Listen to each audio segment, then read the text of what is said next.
ons gaan nou minder ernstig wees in Afrikaans. Daar is ook so 'n digbundel, dit word genoem Die Duie Trek die Duie aan. En dit is basies so 'n digbundel oor net seksuele gedigte in Afrikaans. Ja, glo ek maar. Hulle mag baie breed sluit op 'n Sondagoggend in die kerk, maar glo my op 'n Saterdag aand nie.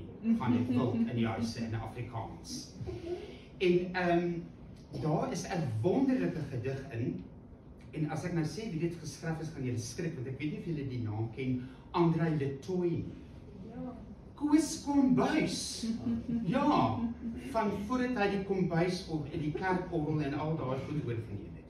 So André Letoy het hierdie wonderlike lied geskryf, 'n gedig geskryf met die naam van Dronk Liefdesvers. En ek het dit saam met verskeie ander gedigte en sketse van Henny Oukamp verwerk in 'n kabaret wat genoem word Lyflied, wat uiteraard gaan oor seks. So as jy dit ooit aan sit weer en jy sien die woord Lyflied, kom kyk dit, dis die moeite werd.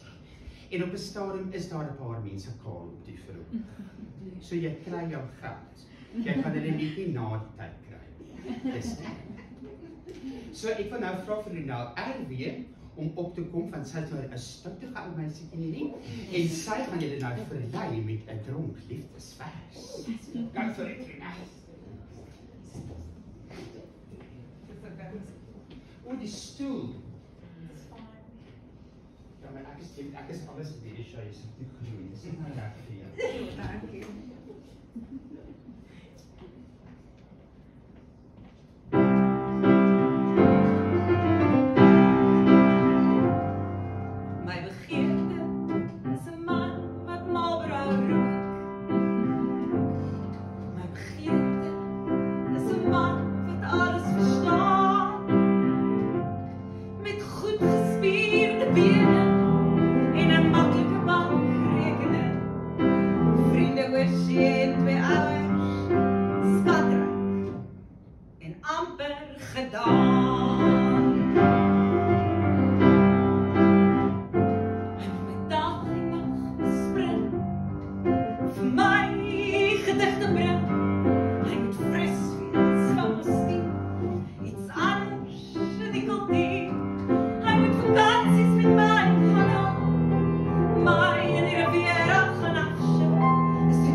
Bitte.